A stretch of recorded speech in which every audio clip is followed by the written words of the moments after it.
Alright guys, so some stuff happened and it turns out we now have a faster way of finishing ice cap.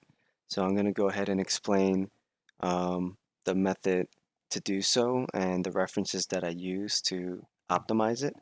So the first requirement here is we absolutely must do this from the knuckles tunnel.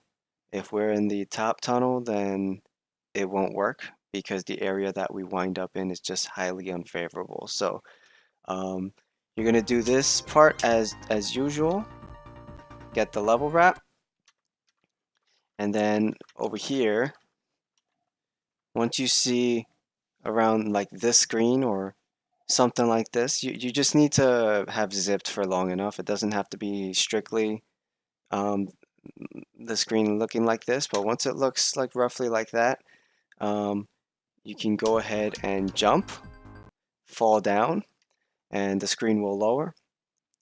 Just keep holding right, and once you see that badnik right there, just jump again. Keep holding right. And over here, once this loop is towards the left side of the screen, we jump again. And then as the screen starts to move downward, we switch to holding left.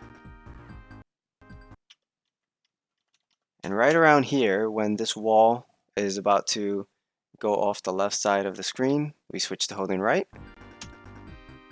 Just keep holding right. And now the screen is going to come up to this point and it's going to stop moving up.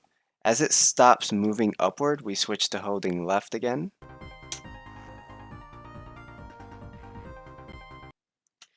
And now the screen is actually fully caught up with us. So instead of scrolling really fast to the right, it's actually going to be moving to the left because that's actually what we're doing right now. We're inside this wall and we're currently moving to the left.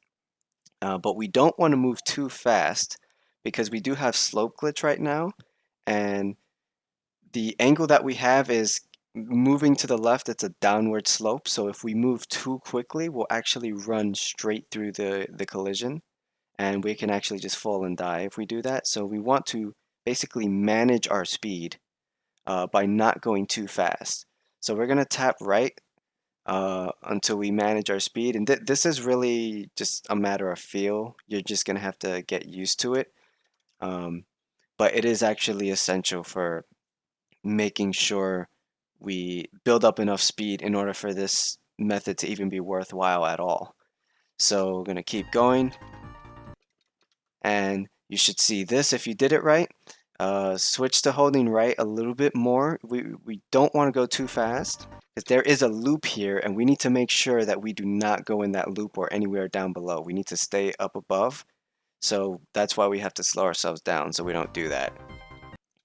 Once we're around here, you can actually start this a little bit earlier, but just to be on the safe side, you can wait until you see him here, then you can switch to holding left.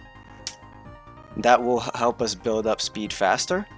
And then once we build up enough speed, we want to tap right a little bit intermittently in order to make sure that we don't go too fast. You're going to see him drop down into this area like so. Don't worry about that. Just keep tapping right with the same frequency. We want to maintain roughly the same amount of speed. And then once you see this area, this is the tunnel near the end that we want. Once this part is roughly in the center of the screen, you can see like the division between the snow and like that gap right there. That's when we switch to holding right. And there you go. That's how you actually exit the stage. Now I'm going to show you again in real time without all the pausing, so you can see what it looks like nice and smoothly.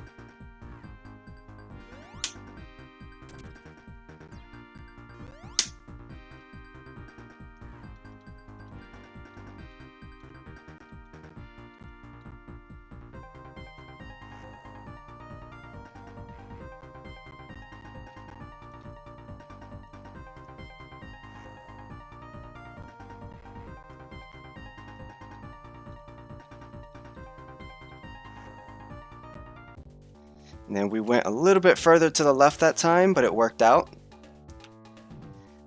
There is a possibility that if you hold right too soon at the end there, you'll wind up to the right of the trigger.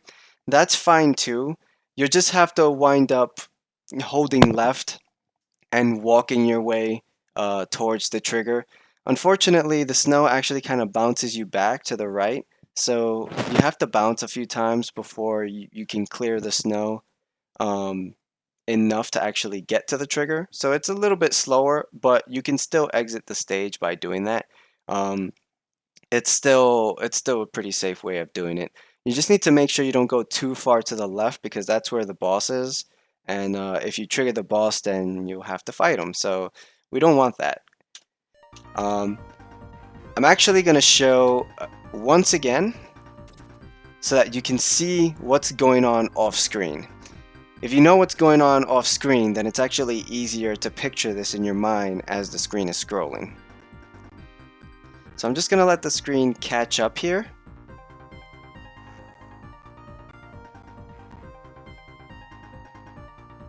So we're actually in this wall, and that's why we have to hold right for a while to zip.